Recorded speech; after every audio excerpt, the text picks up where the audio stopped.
hesitation. Finally, they end up with the department cupboards or library cupboards. They end up, but not going out from the university.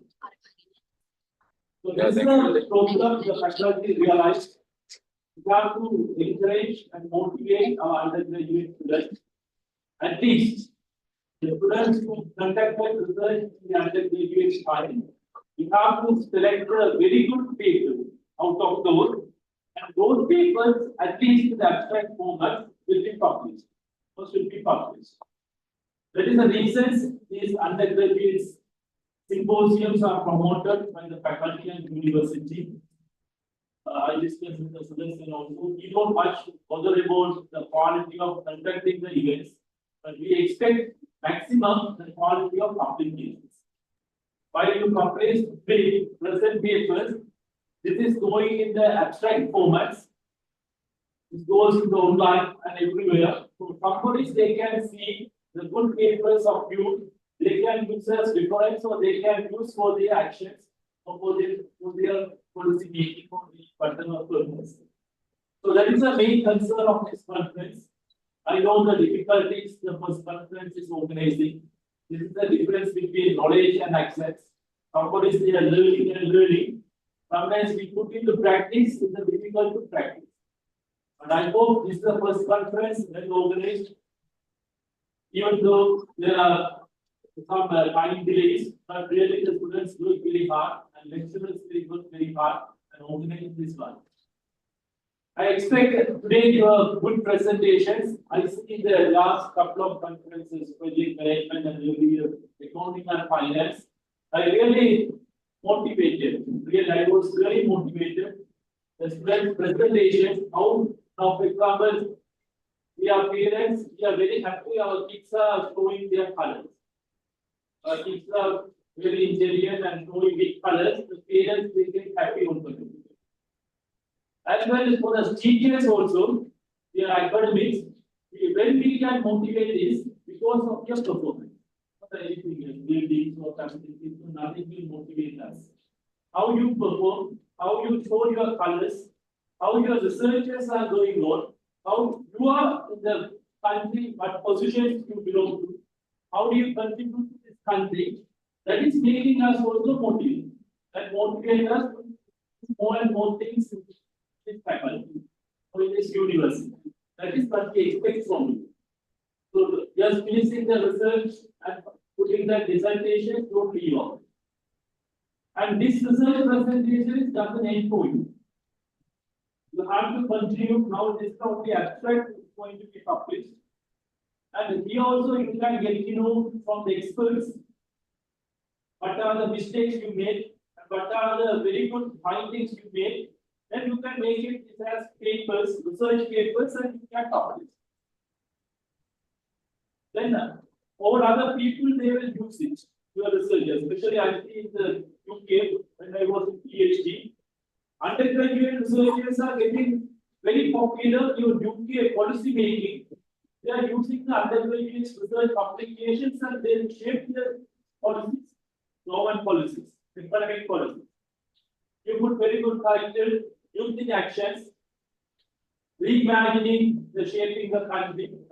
That is what we expect from the youth. We expect from you, you have to contribute your level best to this country. Especially if you look at this business economics education, this was one of the pioneering degree programs in our faculty. It was started very early, and we are every year we are more than 20, 30, 50 students are graduating from this faculty. And business economics field is very important to this country. To this, not this country, globally it is highly recognized degree program. Without economists, especially maybe as business economics, the organizations and countries, they cannot achieve their strategic objectives. This business economics people shape the organizations to support to achieve the competitive edge of the organizations and bringing up the country in the top level. For example, business economics while you study, you have the very good analytical skills. You have a very good decision making skills. You know how to use the optimize the resources of the country. when we look at our country, we have full of resources. The problem is how we are using, how we are optimizing these resources for the success of this country is the big questions. Business economics qualifications can contribute. You have studied very good analytical skills, data analytical, economic analysis, financial analysis, investment analysis, resource optimization analysis, business analysis. Lot of things you are studying during your field. This is one of the while I was in UK, my daughter-in-law studied economics. It was one of very good in the positions in the banking sector because they want these people for the finance institutions, insurance institutions, business institutions, because these people knowledge is most important. The problem is how much you gain the knowledge, how you get the competency. If you show your colors, very good competency, what you study, your degree is very worthwhile. You can show your colors everywhere. So that is up to you. So this platform gives a very good opportunity for you because you are doing research, you don't know why you are doing the research, but you know now you are doing the research, you are giving the publications. These publications can be used by academia with contributing the knowledge. And your name also will be referenced by other researchers. You are sometimes you are referencing, you don't know why you are referencing people.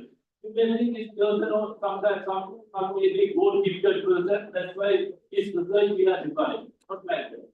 If you do the good research, your research findings are outstanding, then everyone will refer. Your lecturers also sometimes explain reference you. It's the person's research and brought his findings. So we can use it in research for more the future research. So really appreciation. I must extend my big appreciations to Mr. Darojan, the head of the department, and this conference chair initiated this first conference. I know organizing first conference is not easy because we need a lot of experiences. After 100 conferences organized already, we have the capacity to organize a good conference. So first conference is organizing, there will be a lot of programs, but these are learnings for future students. We are into one by one, every time we are into, and one time we are into very big funnels, very good publications. That's really what we want. Really thank you, Mr. Darojan, and especially I must thank Mr. Jagaran. The editorial board is the most important in the country. He's one of the right person in the review. He never look at convince him with the academic writing. He will look at very thoroughly everything. Until then, he will talk and will correct it. Very good statisticians. So I hope this conference book will be one of the best conference proceedings. Thank you very much. And also Mr. Dr. Ravindra Kumaran, who is the panel moderator of this conference, and using the students. Really, that is a very good initiative. The students who have to speak, and the lecturer will moderate these sessions. So thank you very much for organizing this panel discussions. And the team, Mrs. Wadwinsley, and especially Gashani, I see all the times she is very active in organizing this conference. Really, thank you very much for bringing this conference and the team, and especially Gashani is the new lecturer. Really proud of after joining within 1 month. It's been very remarkable time for organizing this conference. Sometimes people think recruitment. We are getting the right people, the organization will prosper and will grow itself. Not the buildings and things, resources. People are coming, very good people to the institute, automatically the organizations will improve. Same, I have seen this action within 1 month. He spent very good time. Overnight, she worked and arranged his own arrangements with the support of Mr. Darojan. So thank you very much for Ashani. And the students, very good. The convener and Ms. Panda, the secretary, no, what's the name? Sandhima, okay. Convener and secretary, and all expo of the students club. really you spend. It's a first conference. I know how much of time you have to spend to organize these things. So that my big extent, my really big gratitude to all of you. And also all the people and students today you are publishing, presenting your papers. Thank you very much. And especially I must extend my big gratitude to the IBSL, Institute of Languages of Sri Lanka, because the fund is the most important in organizing conferences. But really, really good. They supported all the cost of this conference. So it is really one of the big collaborations we get use of this IBSL that made the students to motivate to publish papers. And even second and third year students also got opportunity to see this conference. So that is very grateful because of these donations. So thank you very much. At the same time, our Vice Chancellor and all the people, invited people who will join for five. So thank you for all for participating in this conference. Thank you very much.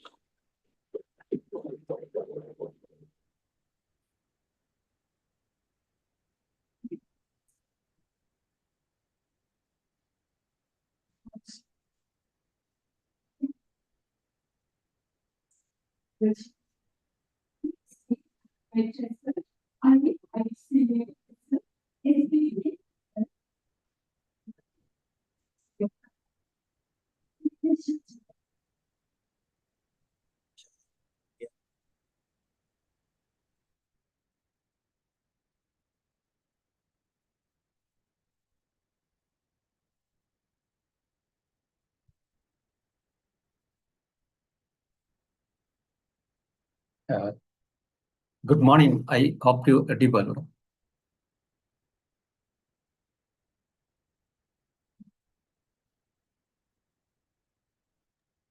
Yes, sir. Hello. Hello. Yes, sir. Speak. Hello, sir. Am I audible? Yes, sir. Okay. Yes, Professor, we hear your voice. Please go ahead. Honorable Vice Chancellor, esteemed professors, dear research fellow, and dear students, and good morning. It's great pleasure and profound responsibility to address the gathering of researchers, the policymakers, educators, and mostly young students. They are the best research conference on the role of youth in today's economy. I'm very sorry those invitations came to me. I can't be physically there today. The Ravindra Kumaran and the organizers, thank you very much for the invitation. But I'm very sorry because though I visited Vaunia and I met those remarkable people, honest and open-minded people, the university also I love to visit since I have some engagement in the here Colombo. I couldn't visit. I hope the university also, the student and the staff is like around the people, nice, honest, and hospitable. Thanks to the new technology, again, today we stand the critical junction in the global economic history and the time shaped by the digital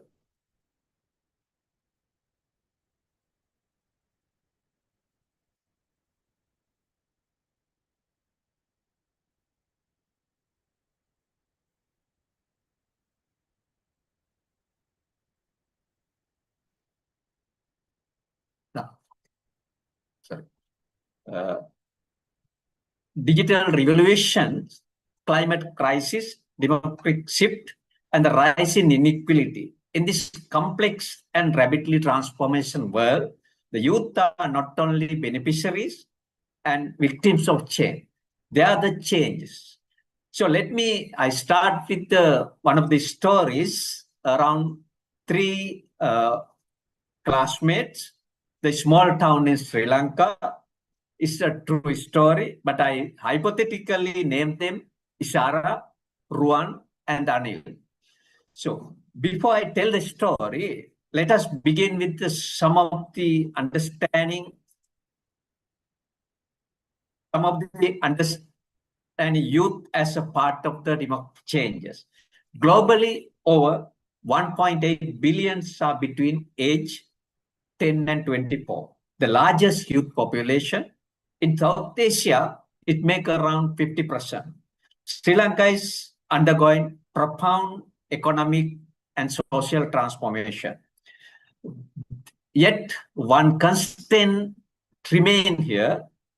The youth represent our greatest potential. Though experiencing demographic transition, is still the most dynamic segment of the critical for future economic development. Nearly 23% of Sri Lankan populations are aged between 15 and 29. Over 200,000 students are annually enrolled in the public universities and other higher education institutions. Yet youth unemployment in Sri Lanka remain over 15%. It's over national average. The paradox of the educated youth and unemployment graduate reflects structural issues such as curriculum employment mismatch, as we all know, updated teaching methods and system, and limited entrepreneurial support. We still have, I believe, that outdated teaching models and the teaching method all over the universities and schools. Why this mismatch we have to look at? Because we have been preparing youth for jobs that no longer exist while ignoring opportunities we are right now we have and future. That digital platform, green technology, social innovation, and care economy. Globally, however, there are models worth learning from example where youth, especially university students, are not passive participants in economic life, but architects of the innovation. If meaningful engagement, this changes youth, elderly changes can power economic growth, innovation, civic transformation.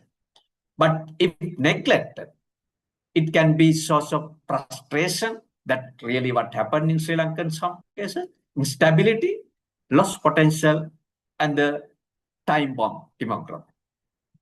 In today's digital economy, youth are both negatively and shaping new form of development. The rise of gig work, telework, remote work, platform-based economics is challenging traditional labor market, though we still train traditional labor market. Youth are disappointed, affected by the underemployment, like Sri Lanka, where the structural barriers, like I mentioned, outdated education system, economic informality domain. In Sri Lanka, the informal sector around 65%, so that is huge. And also yet youth are also profound of technological adoption, the digital entrepreneurship, and the green innovation. Two challenges. Yeah. Challenges behind us. One is train youth with the future-proof skill, digital literature, critical thinking, climate change. We don't train like that. Second, reform institution and our system to provide access to finance, skill, networking, decision-making capacity. Youth entrepreneurs are innovators. Entrepreneurs no longer alternative is necessary. Youth-led startup are reshaping agriculture, education, new technology, health, and let me go back to the story, what I shared with you before. There the Iresa from like I mentioned, small town in the south, not of course not, enter the university. She started at the university time. using platform, digital platform, and studying the YouTube, she started her own business. And after a few months, she was able to recruit another two employees. Also, she did not use incubators. She doesn't have the bank account, the bank loan. She doesn't have she has only courage and the Wi-Fi. It is a story not to alert to her. And we have so many stories around the country, around the world, and we have to give opportunities. On the world, if you look at, for example, in Kenya, youth-led agri-tech ventures now transforming the food security. In Sri Lanka, we have Pygmy, Plus Health, Tata, and so many online youth-led or scale-up online businesses. In Europe, youth entrepreneurs are dividing Greece transition and the circular economy. Finland in the other, and the entrepreneurship in the university curriculum strong. Not only the Finland, all the top universities right now converting the entrepreneurial universities. In Singapore, National University of Singapore, and start the global internship program to encourage the undergraduate student startup and the entrepreneurship. Rwanda, once damaged by the conflict, like in Sri Lanka, the northern is some time back, has placed ICT and the youth-led the economic rebuilding. There are programs called Youth Connect, and also the India, in our neighbor, we have so many youth-led program, IT like that. I'm not aware of the student in the University of Vavnia, but I'm sure they also have some different level engagement, entrepreneurship, and real world the online system. And hope, if not, our staff members, of course, they support them, and lack of access to capital, the mentorship, and the infrastructure, enabling business environment are the issues with them. Our institution like Colombo, even the Jayawardhanapura, we can see kind of innovative startup and innovative thing. Our policymakers always try to regulate and try to tie up those who try to work, those who try to earn money. That is our system. Our education system may be trained to regulation rather than the let market economy works and things. Now, youth today is not just economic agent, they are the social transformation. And they led climate movement and push gender inequality, demand inclusive education. They are the architect of the peace and conflict regions, and especially if you look at the North and East past few years, and take leadership any disaster situation. You are the witness, like sometime back in the COVID situation. In Sri Lanka, beyond, we have seen the power of youth demanding transformational changes. We are witness in the last few years, and we got result, and the social justice and the inclusive development. They are the leaders of transformational changes.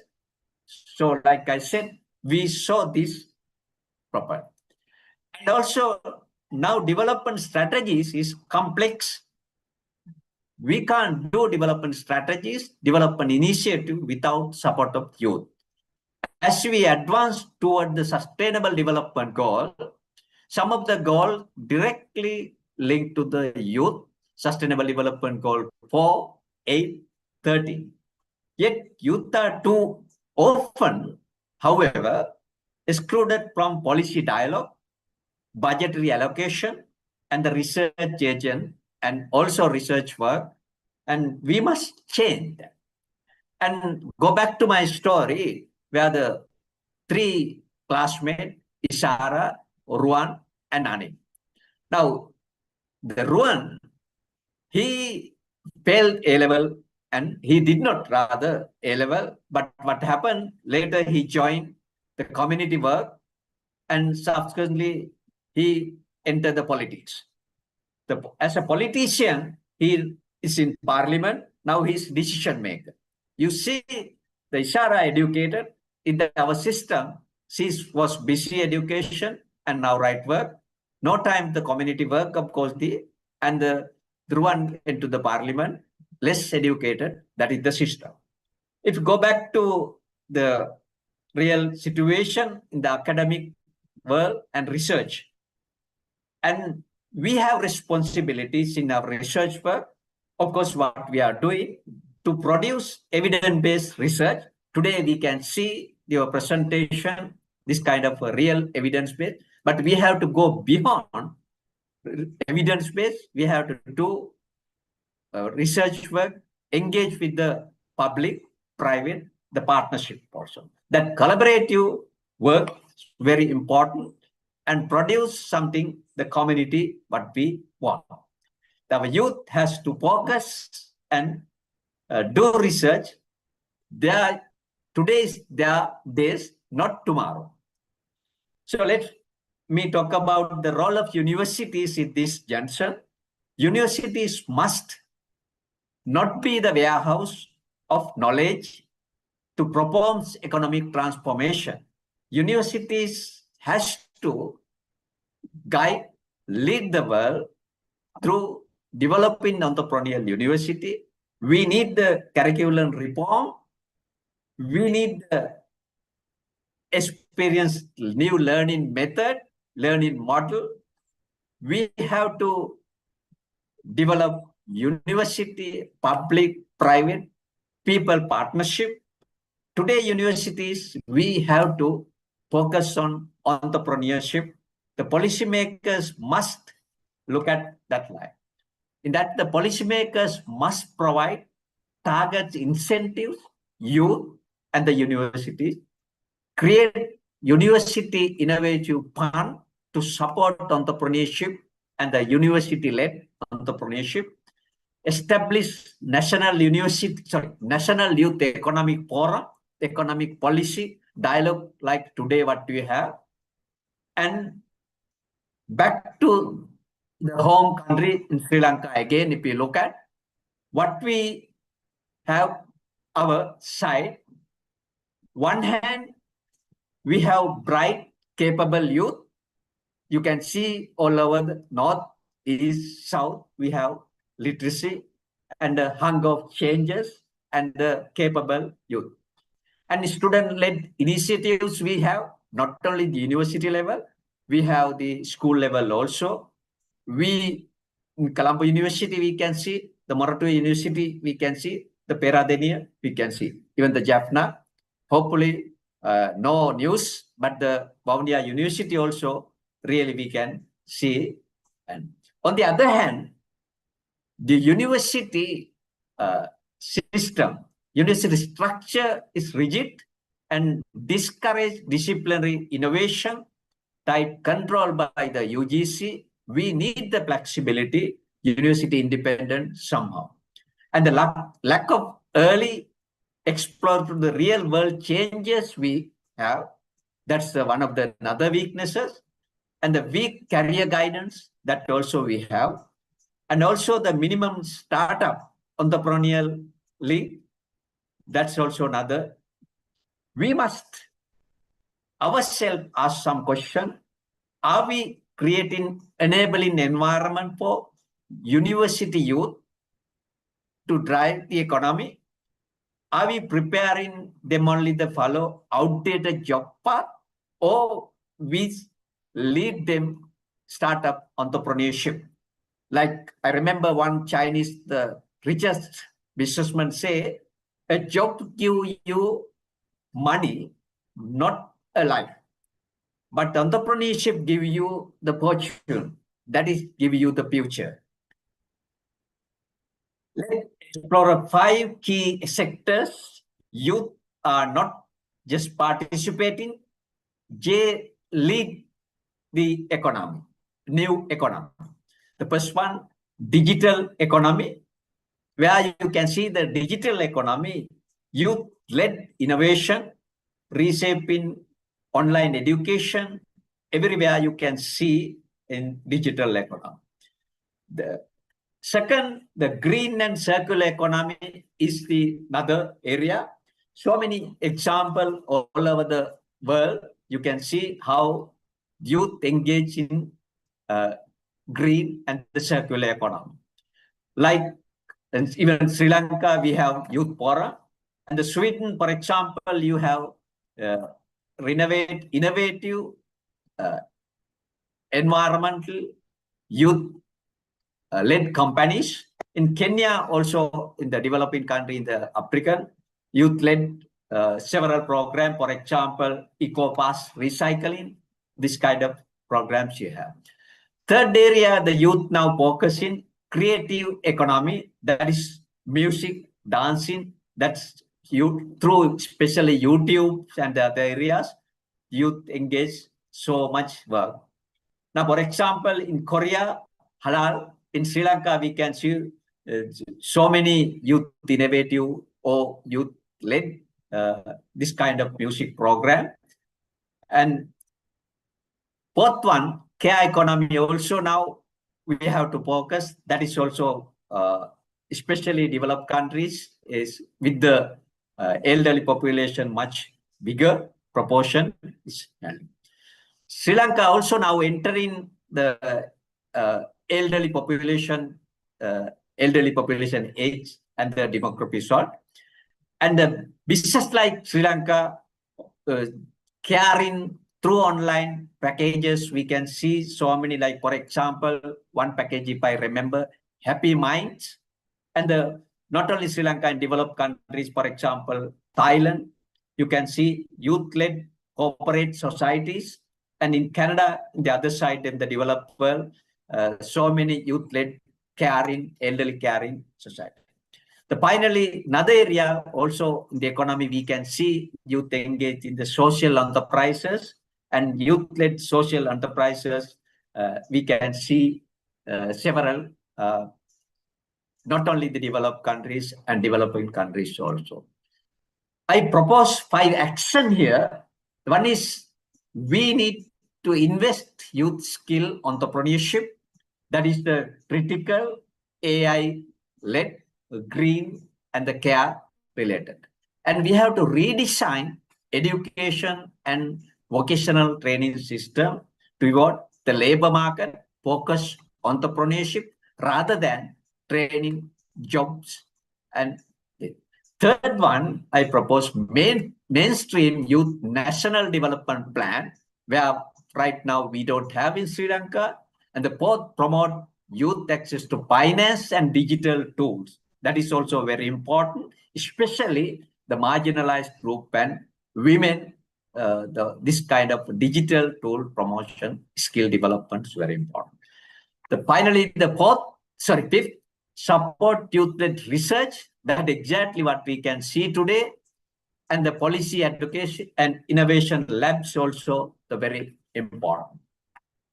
The 2 academic, we have to reimagine universities as an engine of youth-led economics, try to build up entrepreneurial universities, and we must move from being knowledge warehouse to become engine of economic transformation to government and the partners.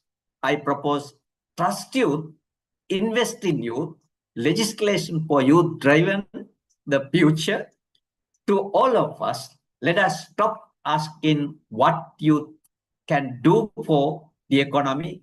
Ask, for instance, what kind of economy we are building for the youth.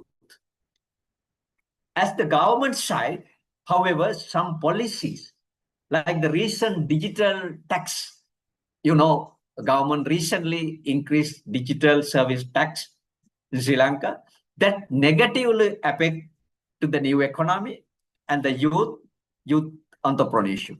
The areas increased cost for young entrepreneurs and freelancers, and the reduced accessibility to the global platform, impact of digital creators and influencers, and also what we can see right now, risk of informality.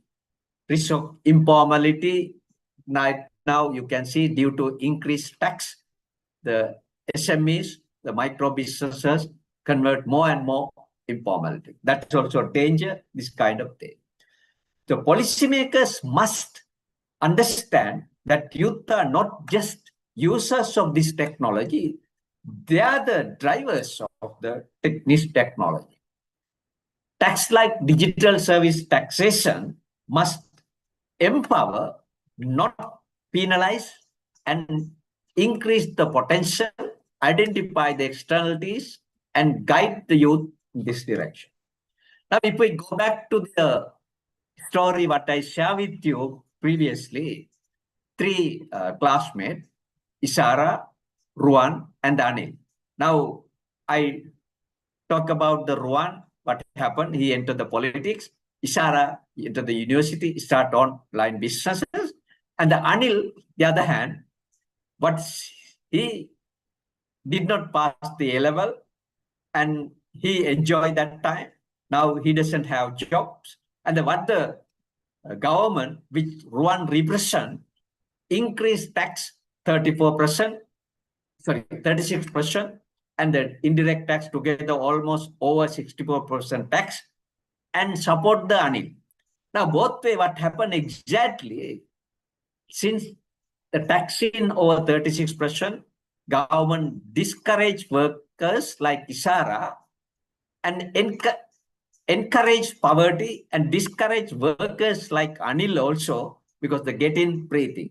That kind of policymakers, what we have right now, because the policymakers right now, like Ruan, you can see this story, tell us a very good example how our system create underdevelopment, create negative development in the country.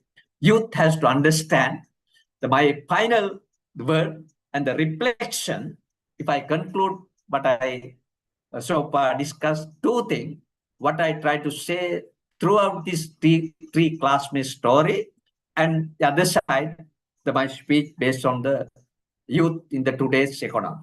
To conclude the final reflection by my speech, youth are not just future. They are now, they are today. The future is not tomorrow. It begins now. You start right now. Today, your research forum, it's one of the good example. What, like Nelson Mandela once said, youth of today are the leaders of tomorrow. But I would like to repace it. Youth of today are the leaders of today. Of course, not future. They are the leaders of today and the co-authors of better tomorrow. You are some of the research student, research young student, must be co-authors or maybe the main authors.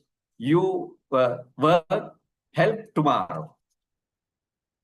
Our job is not manage youth, it is enable, trust, and work support behind them. Let us give them a good platform to perform, to use power. Let us give them a pen to rewrite the future. The last point, I want to use the quote given by the one of the poorest country, Senegal, the young president, but he say, I don't want to see my picture in your office because I am neither God nor an icon. That's what the president of Senegal said. I am a servant of this country. Instead, put up your pictures of your children and the family in your office. Whenever decision need to be made, decision need to be taken, look at the picture, look at their future. So that way, like what you always said, we can control our corruption also as a country. With that, I would like to thanks once again, especially Dr. Ravindra Kumaran, and also apologize with not being there this wonderful session. Thank for organizers this young graduate University of Vavuniya. Thanks once again. Bye bye.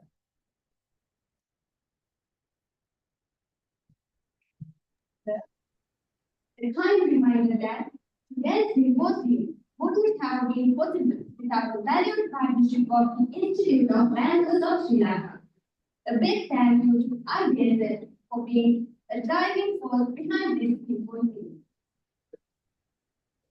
Now, it's my honor to invite a visionary leader whose guidance has been instrumental in advancing academic excellence in the Department of Business Economy. Please welcome Mr. Nilarajan, Head of the Department of Business Economics, Faculty of Business Studies, University of Vavuniya, to deliver the inaugural address of the symposium.